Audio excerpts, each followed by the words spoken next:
Suportahan ang mga bagong Muslim, bakit mahalaga at ano ang dapat pagtuunan ng pansin pagkatapos ng shahada.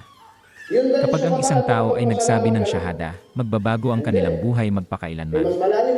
Ngunit habang ito ay isang sandali ng napakabigat na pagpapala, maraming bagong Muslim ang nakakaramdam ng kalungkutan, tinanggihan ng pamilya, nalilito, at hindi alam kung saan tutungo. Hindi nila kailangan ng presyon. Kailangan nila ng pasensya, pagmamahal, at gabay. Ang ating tungkulin ay tulungan silang magbuo ng koneksyon kay Allah, nagsisimula sa mga batayang kaalaman, pag-unawa sa tawhid, pag-aaral ng mga simpleng duwas, paano magwudu, at unti-unting pagpapakilala sa pagdarasal. Ang emosyonal na suporta ay mahalaga ang isang magiliw na ngiti, isang mabait na salita, o isang mensahe ay maaaring magdulot ng malaking pagkakaiba. Hayaan silang magbago ayon sa kanilang kakayahan. Ang Islam ay isang paglalakbay, hindi isang karera. Hikayatin, huwag maging mahigpit sa kanila.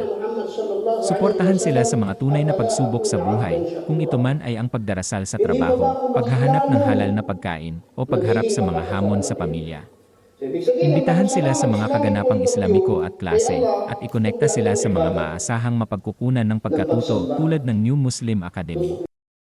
Sabi ng Propeta Muhammad, sumakanya nawa ang kapayapaan, ang pinakamamahal na tao kay Allah ay ang mga pinakamapagbigay sa kapwa. Maging ang suporta. Maging ang dahilan kung bakit sila matatag sa kanilang pananampalataya. Suportahan ang isang bagong Muslim ngayon.